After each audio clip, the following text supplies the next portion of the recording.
자, 첫째는 전국적으로 인허가 동수가 계속 감소를 하고 있다는 점인데, 결국 인허가 건수가 줄어들고 있다라는 말은 건축사 사무소 설계 건수도 줄어들고 있다라는 말이 되는 것이고, 일거리가 점점 줄고 있다라는 뜻입니다. 자, 두 번째, 인허가 연면적이 늘고 있다라는 것은 건물이 전체적으로 대형화 추세로 가고 있다라는 뜻이고요. 큰 건물은 주로 대형 건축사 사무소에서, 그리고 작은 건축물들은 주로 아뜰리에에서 많이 설계를 하는데, 전체적인 먹거리가 줄어들고 있기 때문에 대형 건축사 사무소도 심한 경쟁을 피할 수는 없을 것이고, 더 큰 문제는 앞으로 계속 늘어나고 있는 이런 소형 건축사 사무소들이 먹거리가 계속 줄어들고 있다는 데 있습니다. 3분기 데이터만 살펴봤을 때 그나마 인허가 연면적도 늘고 인허가 동수도 같이 느는 곳이 한 군데가 있는데 제주도고요. 제주도는 전반적으로 상황이 좀 낫다라고 볼 수가 있고, 그 이외에는 상당히 어려운 상황을 겪고 있다.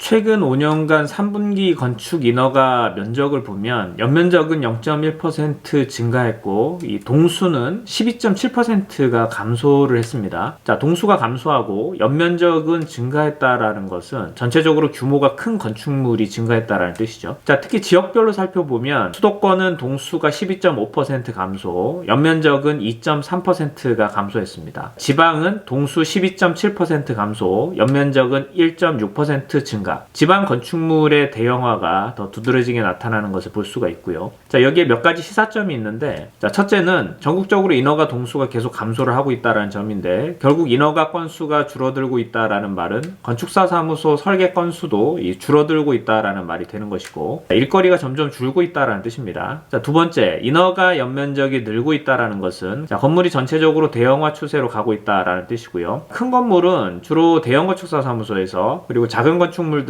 주로 아뜰리에에서 많이 설계를 하는데, 전체적인 먹거리가 줄어들고 있기 때문에 대형 건축사 사무소도 심한 경쟁을 피할 수는 없을 것이고, 더 큰 문제는 앞으로 계속 늘어나고 있는 이런 소형 건축사 사무소들이 먹거리가 계속 줄어들고 있다는 데 있습니다. 3분기 데이터만 살펴봤을 때 그나마 인허가 연면적도 늘고 인허가 동수도 같이 느는 곳이 한 군데가 있는데 제주도고요. 제주도는 전반적으로 상황이 좀 낫다라고 볼 수가 있고, 그 이외에는 상당히 어려운 상황을 겪고 있다. 자, 용도별로 살펴보면 교육 및 사회용이 36.6% 감소, 상업용 건축물이 16% 감소, 공업용 9.2% 감소, 특히 교육용과 사회용이 가장 큰 하락폭을 보이고 있죠. 문화 및 집회시설, 종교시설, 의료시설, 교육연구시설, 노유자시설, 수련시설, 운동시설, 관광휴게시설, 이런 시설들이 가장 큰 폭으로 인허가가 줄어들었습니다. 유독 주거용도만 8.4% 용도가 증가했는데요. 주거용의 경우에는 단독, 다가구, 다세대, 전체적으로 다 감소를 했는데, 부산과 대전 등의 지방 아파트가 큰 폭으로 상승을 했습니다. 그렇긴 하지만 주택시장 같은 경우도 앞으로 몇 차례 남아있는 이 기준금리 인상이 예고되어 있기 때문에 최소 내년 상반기까지도 주택시장 자체가 얼어붙을 것이기 때문에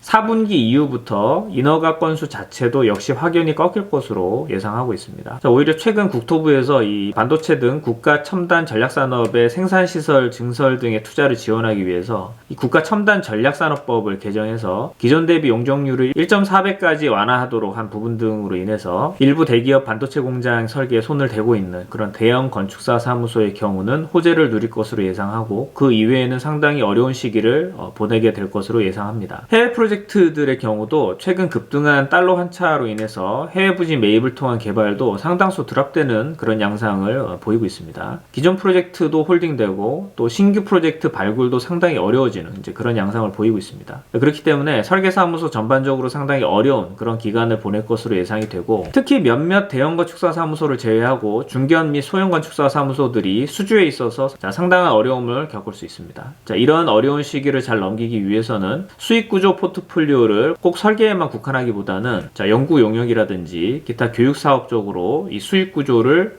다변화시킬 필요가 있다. 이렇게 보고 있습니다.